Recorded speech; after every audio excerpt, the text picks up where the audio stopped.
So we're going to start up the PowerPoint,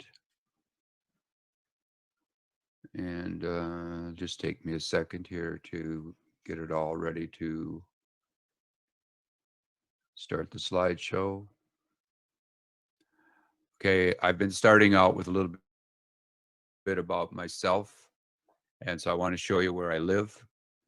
This is our house, and this is the mountains that we live under. They're very close, probably 200 meters. This is another view of our house. This is a view of our front yard. Okay, I want to talk about my father was born in Mexico, in central Mexico. You can see Mexico City's here. This is a small, in Mexico, we call it a rancho, which is not even a village. It's just a collection of houses in the countryside. So my father was born there. And this is the valley that he was born in. And there's a small river that flows through it. My mother was born in Uvalde, Texas. This is Uvalde here. You see the pointer. This is the Rio Grande, the border between Mexico here and the United States here. And so I was born in Moorhead, Minnesota. My parents were migrant workers. And they actually met in the fields outside of Moorhead. And I was educated in Minnesota, which fortunately for me has always been one of the states with the best school systems. So I have a bachelor's in organizational management and a master's in special studies with an emphasis on education and a PhD in educational policy and administration from the University of Minnesota, and my specialty was international education. As a researcher, the methodology that I work with the most is longitudinal studies or cohort studies, and longitudinal studies is one of the fundamental research methodologies for education. So today, and as I've mentioned at the other presentations, I've taken many courses in education over the years. And the doctoral level, it was quite a great number. I think it turned out to be 120 credit hours. And in all that time, I never was in a class where we were asked the question, what is education? And as I've worked in the field, I've come to realize that these deep philosophical questions are generally not asked in education, at least not in this country, at least not in my experience. And so I want to talk about what education is. First, I want to say that a paper, if anybody wants this paper, you can usually find it online. And if you can't, you can email me and I'd be happy to send you. It's a fundamental philosophical paper that I think is important for people in education to be familiar with. It actually has become quite famous now, and you'll see essentially contested concepts has spread out of the field of philosophy into law, into medicine. So you can see this was written by W.B. Galley in 1956. He was from the United Kingdom. And we see any particular use of any concept of common sense or of the natural sciences is liable to be contested for reasons better or worse. When this assumption cannot be made, we have a widely recognized grounds for philosophical inquiry. And when one considers the number of definitions of education that have been given us over the centuries, nearly all of the, I guess you could say, in quotes, great philosophers in the Western tradition and in the Eastern tradition, Confucius or Aristotle, Plato, have all talked about education. So let's look. This is what Abai said. It would be good if Kazakh children could get an education. So this is from the great Kazakh philosopher. And let's look at Tolstoy. I'm not sure in this country and in the West generally, most people are not aware that Tolstoy wrote extensively on education and published an education journal. And I have all of the books of his translations from Russian into English. And so I know a little, I cannot pronounce Russian very well, so forgive me for that. But you see here, Tolstoy recognized the difficulty in translating the Russian word obrazovani.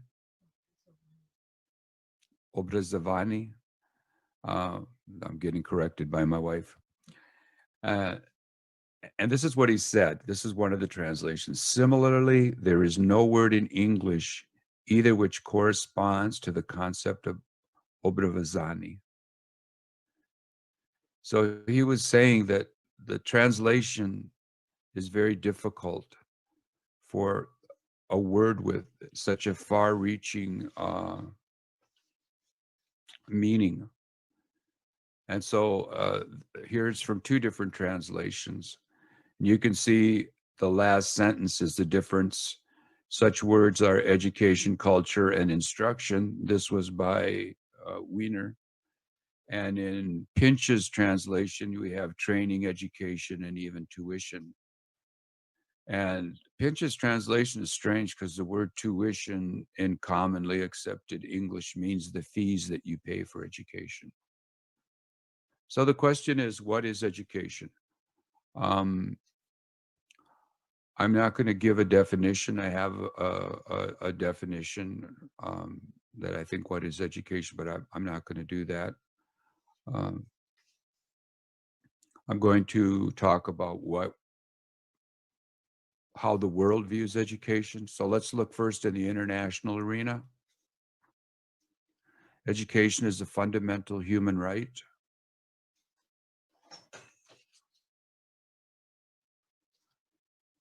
And the United Nations has said for quite some time, the right to education is a human right and indispensable for the exercise of other human rights.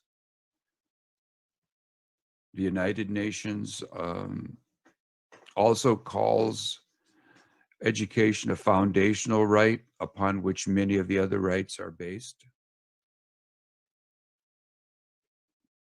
So I'm not going to obviously read all of this, but in the first paragraph, this is of the Universal Declaration of Human Rights. The Soviet Union was a signatory, the United States. Over the years, nearly all nations have signed on to this. Everyone has a right to education. Education shall be free, at least in the elementary fundamental stages, and education shall be compulsory. So let's look at the Constitution of the Republic of Kazakhstan. So Kazakhstan has went beyond the fundamental rights. Citizens shall be guaranteed free secondary education, and a great number of countries do not guarantee secondary education. The mandatory phase of education is the primary. And secondary education will be free and obligatory. So that's the Constitution of Kazakhstan. So we can see that education is a fundamental human right. It's Article 26 in the Universal Declaration. I've written quite extensively on the development of this right. Eleanor Roosevelt was the chair of the Human Rights Commission that developed the Universal Declaration. So we know that education is a fundamental human right in Kazakhstan. It's guaranteed up until the termination of secondary, and it's free. So Kazakhstan is very much in line with the international standards for education. But education is also one of the most common experiences of humans. So let's take a look.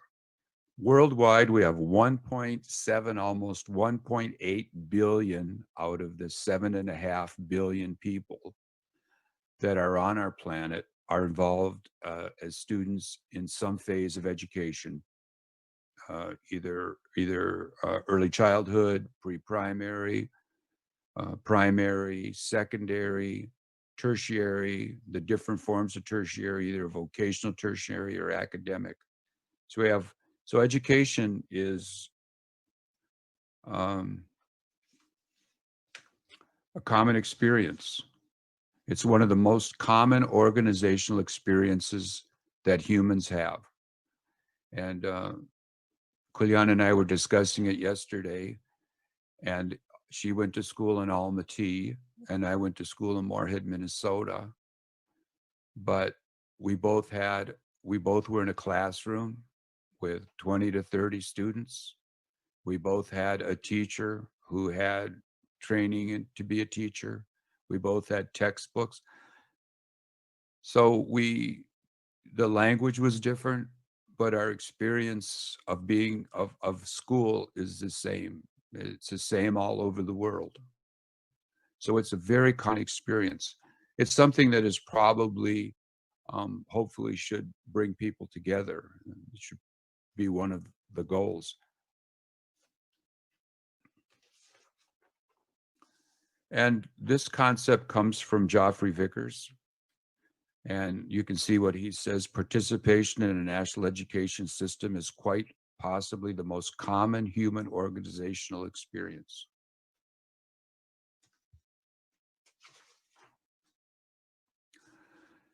And a concept that I have, I believe, developed more fully than perhaps anyone else that I'm aware of, and that's that education is a very ancient human behavior. There's some that say that humans are the tool-making animal. There's some that say we are the ape that spoke. But I think fundamentally we are the ape that educates. Other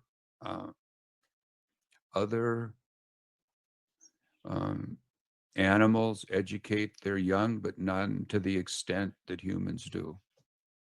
We have a very long helpless period.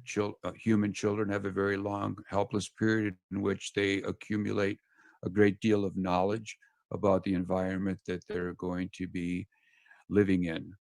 And I'm sure most of you are familiar with Vygotsky. And this is one of an idea that he included in his work. It's not as fully developed, obviously, because he was writing in the 30s. But I think that when we look at stone tools, I think the average person, when they look at stone tools, thinks, well, I can go out and make one of those. No, you can't, period. In English, period means you can't do it. Even having the knowledge to make stone tools here in this country, people in the graduate level often cannot learn to make stone tools in a college level course that lasts 10 to 15 weeks. It's not easy. It's a process that humans developed over literally millions of years. And once stone tools were developed, it required education to teach the next generation. You could not afford to lose. Stone tools made human existence much, much easier for our very, very ancient ancestors. And as I said, other species educate their offspring, but no other species educates to the extent that we do. And perhaps that has to do with the development of human language. And so I want to stop now, unlike the other presentations, and see if anybody wants to contribute anything or to make a comment or a criticism or a question. So now I want to talk about culture and education. Education is a cultural process. And even though Kulyan and I went to a school building with a director and teachers and part of a centralized system where there was a Ministry of Education and they developed curriculum and there were textbooks. So we have that common experience. But on a more fundamental level, the actual process of education was different. So there were different emphases and the language was different. So education is a cultural process. And a book that I recommend and have been recommending for about 25 years since I first read it is a book by Edwin Hutchins. It's called Cognition in the Wild. And cognition, simplified definition, it's really human thought process, human thinking. Early on, even going back to Freud over 100 years ago, humans have been studied in what you'd call laboratory situation. And in studying other animals, we found out that animals behave different in captivity than they do in the wild. And so, beginning in the 60s and 70s in this country, a number of young cognitive scientists began to postulate that humans needed to be studied in the wild. In other words, you have to study humans in their setting. You can't bring them into a lab and study humans that way. And what the subject that Hutchins chose to demonstrate his theories on cognition is he compared Micronesian navigation and Western navigation. If you can imagine sailing in a small canoe between islands 500 or 600 or 1,000 miles apart without a compass, without a sextant, without a chart, with no Western appliances. And as Hutchins says, navigation must always meet the stern test of landfall. So you're going from one small island to another. If you miss the island, it's not going to be a happy day for you. And what his examination of these two cognitive systems showed is that the Micronesians developed a completely different answer to the problem of navigation. So if there was only one answer, then culture wouldn't have an impact. And so there's a couple interesting concepts that the Micronesians have. One is that the canoe stands still and the earth moves. And of course, the earth is moving, but in a sense, the canoe is moving on the surface of the earth. And the other is the Etak Island. And an Etak Island is off the course that you're heading. But interestingly enough, on some courses, the Etak Island does not really exist. It's created in the mind of the navigator. So we have this deep and profound cultural differences in the way we think. And it's not good or bad, it just is.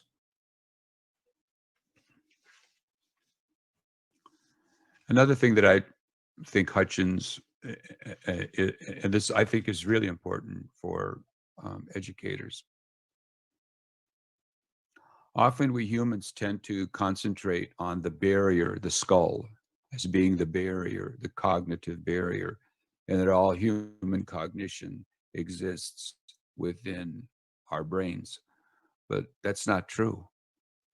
There are many tasks that humans perform and have performed going back to the earliest humans that required a group to execute. Navigation is one. Navigation on a large ship is one that although computers have made it less so. But traditionally, navigation required several people to execute. And so we can see in a classroom, excuse me, we can see in a classroom this um, cognitive process in which the teacher and all of the students are involved. And in some activities, it requires all of the students and the teacher to act together.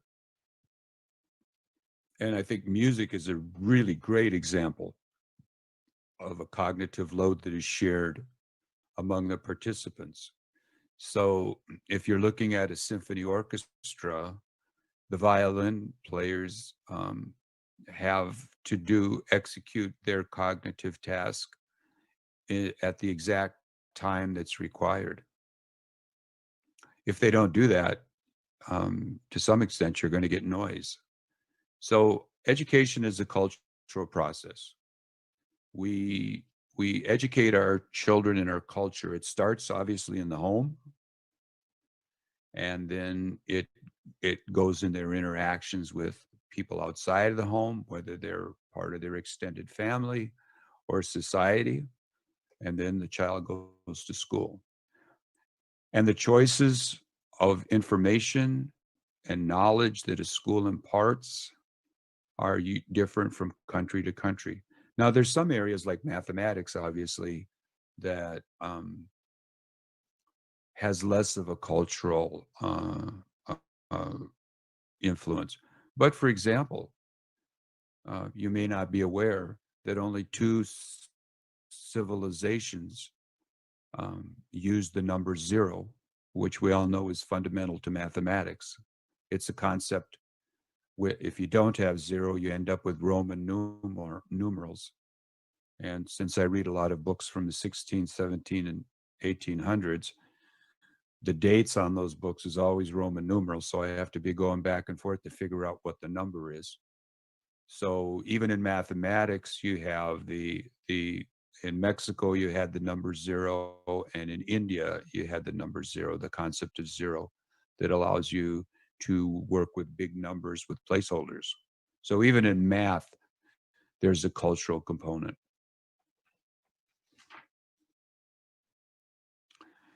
And so the individual is located in a culturally constructed world. So yesterday, Kulyan and I were talking, and she said, well, if I'm thinking about a rose, how is that cultural? And so I asked her, did you invent the word rose? And then I pointed at a number of objects in the office, and I made up gibberish words. Gibberish is just make up words. None of us invent the words that we use every day. We're using words that some have very, very old roots, like, for example, in English, brother, which can be actually traced back to the very early Indo-European languages. So we're surrounded by this culturally constructed world, and we're constantly using it. We're using numbers that were created a couple thousand years ago, languages that have been existence for 1,000 or more years. We're using all kinds of concepts that we take for granted, but they're really cultural. And so it's important for educators to understand, in my opinion, the cultural importance of education, and to convey to their students the idea of education as a human right, and that all humans have human rights, that this common experience that we share, even though it's different on some fundamental levels, should bring us together and not separate us, and that all cultures have value, and this is our culture, but all other cultures have value, the same value that our culture has. We just happen to have this culture. We're proud of it and we enjoy it, but all cultures are equal. So again, does anybody have anything to, any questions, comments, criticisms?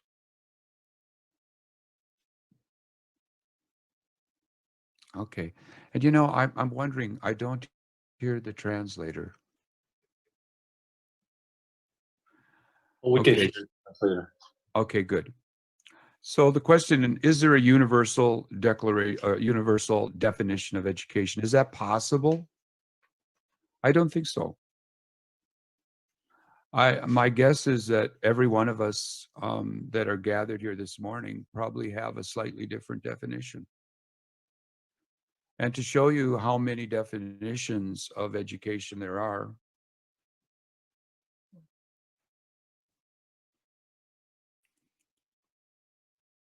oh, I'm sorry.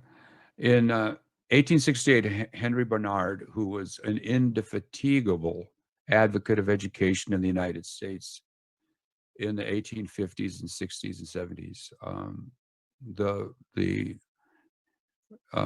he was very instrumental, the driving force behind the creation of the Commission of Education. So the Commission of Education was not a ministerial level position. It was within a ministry. It eventually evolved into a ministerial level position. He was the first commissioner of education in the United States.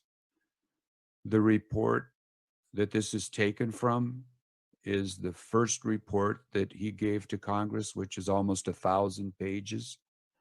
And the very last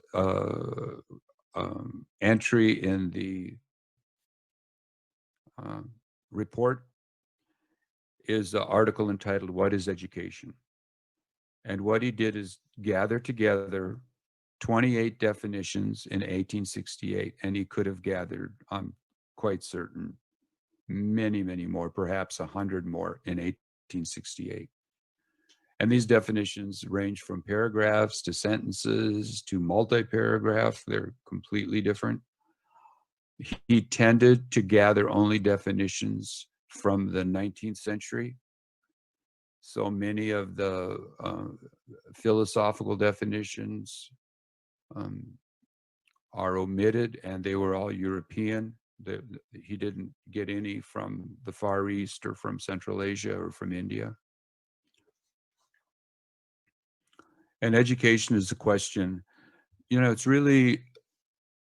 it's hard to find a philosopher who at some point in their work does not mention education.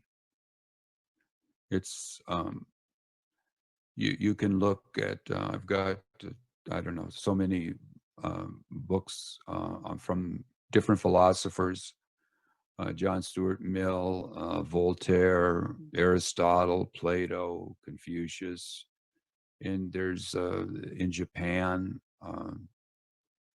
My Japanese, I don't speak Japanese. I think it's Fukuyama. There's and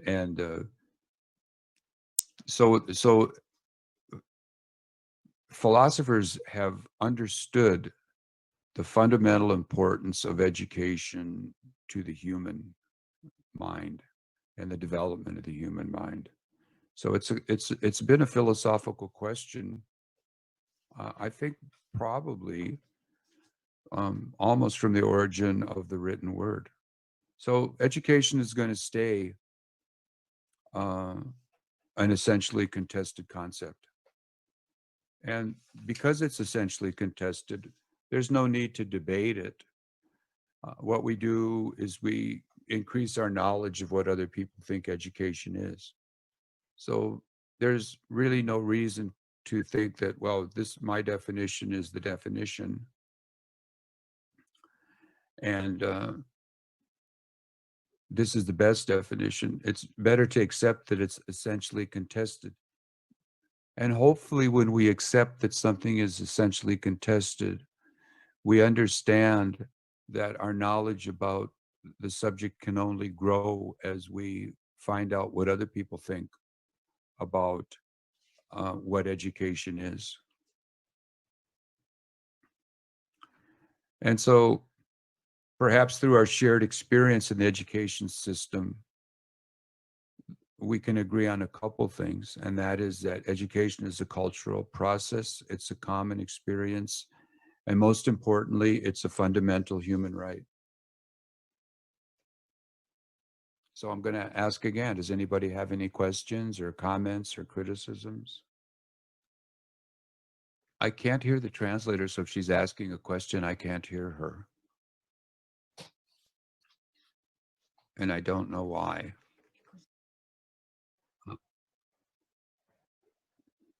Oh, okay. Mr. Okay. Just the other day when we came to question.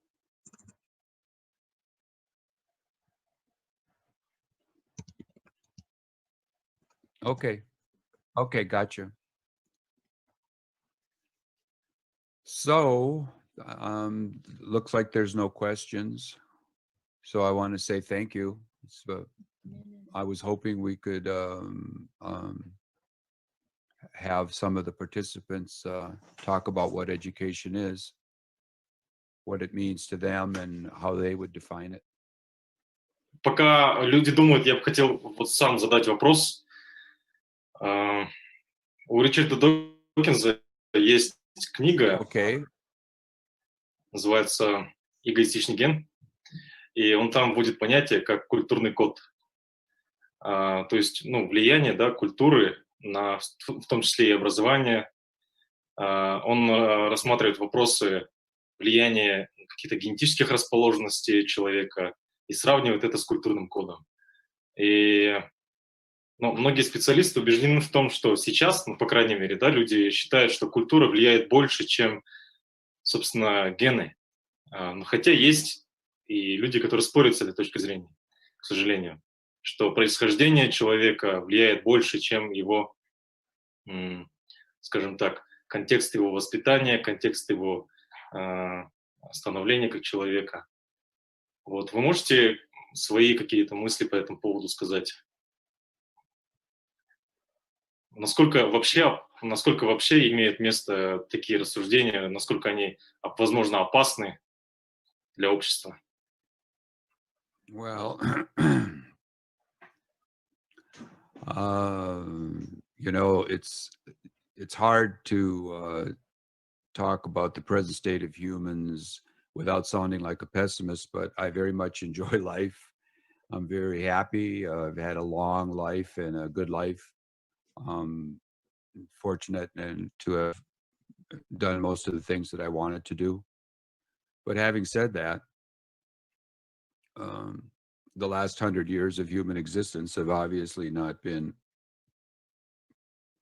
the most, shall we say, productive. And I think people that are living in the countries of the former Soviet Union probably have a greater insight to that than any other people.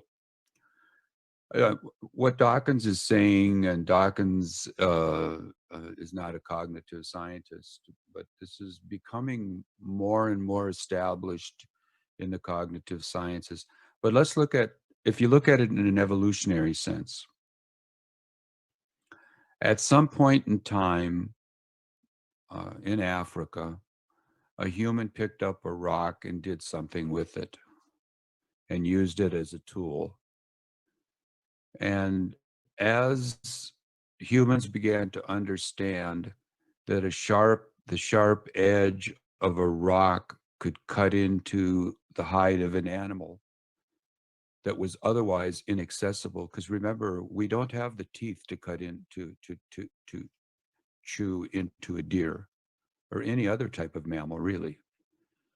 So what these inventions, these cultural artifacts did, is they allowed us to escape the confines of evolution. So because physiologically we had not evolved in order to process large game animals with our mouth, we developed other devices to do that. And so now we sit on a huge upside down pyramid of cultural information. It's just gigantic. It's immeasurable. And as I'm writing this book on, it's called Educational System Studies, a framework for the study of national systems of education. And I've tried to go back beyond the development. And so what Dawkins is saying about culture appears to be an evolutionary fact, and that's that what culture has done is it has allowed humans to escape the confines of their physiology. So if you think about it, no human could exist in the climate of Astana in their pure form. In other words, without clothes. And no other animal wears clothes. And clothes have to be made. So what culture has done, it has allowed us to escape the boundaries of our physiology. We have people living north of the Arctic Circle. We have people living on the equator. We have people living in deserts, high mountains. And this is only possible because of culture. And this is what Hutchins is trying to say. It's very, very profound. That culture is the solution to problems. And this increases and increases and increases. And you would be surprised how smart humans were 300 or 400 years ago, and the language that they used and the concepts.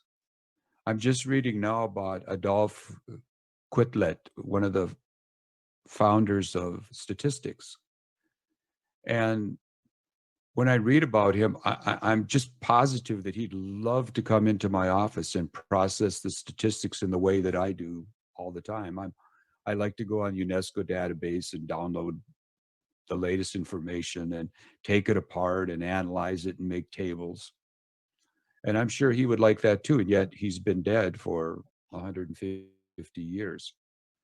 So all of these cultural artifacts that we've developed have allowed us to, on the one hand, make things better for ourselves, and on the other hand...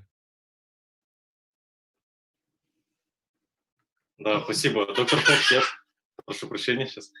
Доктор Хок, я помню, в нашей личной беседе вы приводили пример, что если сравнивать человека, допустим, с гориллой, да, физически в дикой природе... Алло, слышно вам? Yes. Что животное наверняка лучше приспособлено и выживет, скорее всего, в тех условиях, где человек не может выжить.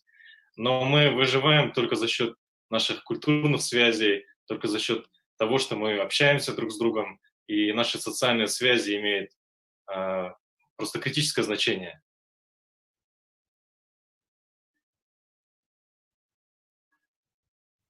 Absolutely, absolutely. In fact, the social links also, and at least in my opinion, are also cultural. The way we greet each other, the way that we, for example, in some cultures, elder people are given a lot of respect, or teachers are given a lot of respect. Here in the United States, teachers have very little respect, at least societally. And it's a culture that emphasizes youth. And that's not definitely a tradition for the indigenous Mexican culture. So all these societal links that we have, they're also culturally based in the way our societies are organized. You know, I lived in Almaty for a year, and I was very struck by the operation of the culture in Kazakhstan. Знаете, в то же время вот иногда мы задумываемся над изменением социальных связей, что появление гаджетов и усиление роли интернета иногда даже пагубно влияет на наши способности общаться, как-то ограничивают наши инструменты. И вот исследования психологов относительно увеличение количества расстройства аутического спектра среди новорожденных тоже говорит о том, что мы, наверное, наш научно-технический прогресс ведет к тому, что мы все меньше и меньше общаемся, как будто бы. Хотя, может быть, это на первый взгляд нам так кажется. Вот я сейчас просто задавая вопрос, мне мысль возникает, не повлияет ли это вообще на парадигму образования, парадигму учения, обогащения друг друга культурно? Well, the first part of the question, what one thing, um,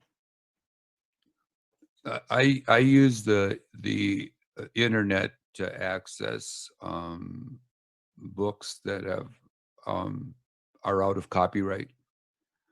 So there's Internet Archive and Google Books where you can find books.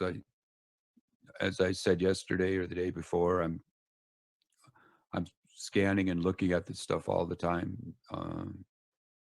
Right now, I'm preparing to write a section on the growth of statistics.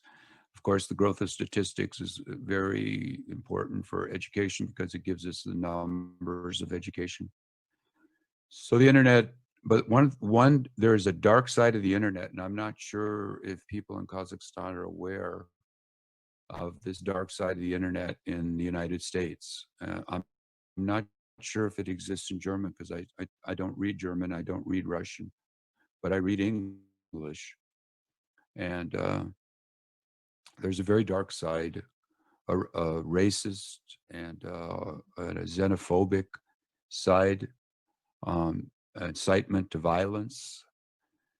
So that what the internet is doing, at least in this country, is it's showing us that a certain percentage of the human population here has very dark view of humanity. And I remember in the 50s, I was in elementary school, and they would show us films. The local businesses, power companies produced videos or films in those days, and they would show them in the classroom. I remember they showed one about nuclear power and how the great benefit of it. And a man in a suit and tie held up a chunk of coal, and he said something like, a piece of uranium this big is enough to power so many houses for so many months. Boy, that was great, you know. Think about it. What he didn't tell us is once we've used it, we don't know how we're going to store it, how we're going to get rid of it. If there's a problem with that nuclear power plant, it can ruin the geographic area around the power plant for decades. So we saw the benefit. Oh, gee, look, we can get all that electricity out of that little piece of, and to some extent, we invent things without fully understanding their potential for good or bad. And I think the law of unexpected consequences is something that has been with humans from the very beginning. That as smart as we are, we can't think of all the contingencies of the inventions that we are able to produce. And the automobile is a great example. It's caused incredible amounts of pollution, but it's wonderful. I've got a car, got a Honda, and get in my Honda and drive wherever I want. But at this time I'm doing that, millions of other people on earth are doing it. And so there's I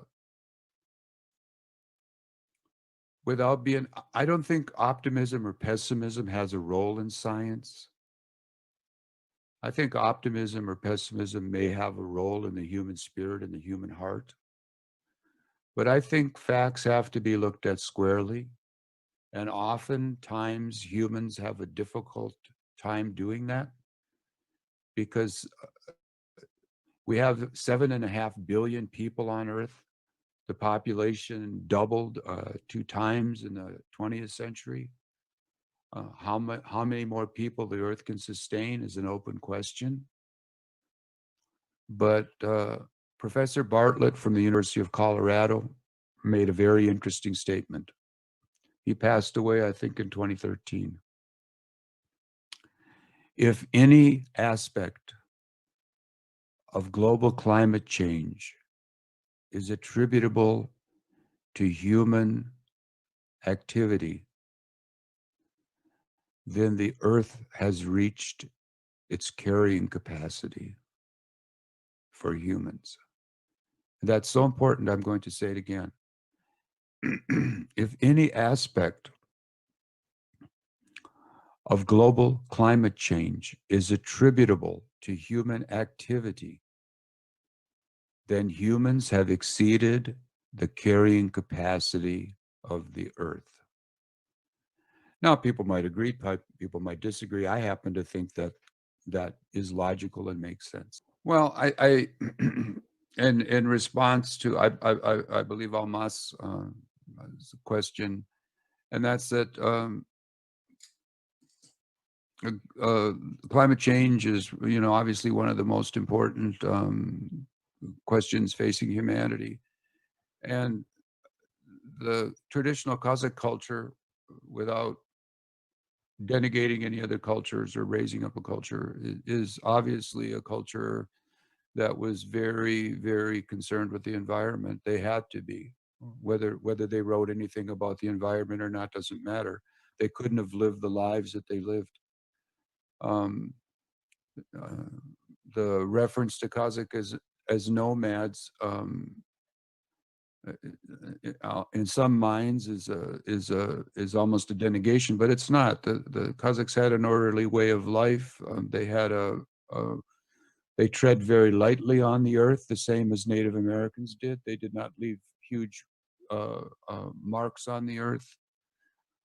So I think that that aspect of Kazakh culture is important to integrate into the curriculum in Kazakhstan. And that's that Kazakhs traditionally, because they were so dependent on nature, not only for their own sustenance, but for the sustenance of their animals, because they moved from the north to the south, orderly paths. Some were settled in villages, but they understood the nature around them, and probably it's not an exaggeration to say that they loved the nature around them. And I think that that aspect of the Kazakh culture, in my opinion, and I might be wrong because I'm not Kazakh, and I don't want to presume to understand it, but just understanding the traditional Kazakh culture and its similarities to the plains cultures in the United States, it seems to me that this caring for nature is something that should be translated into the modern Kazakh curriculum. And with that, I'll close.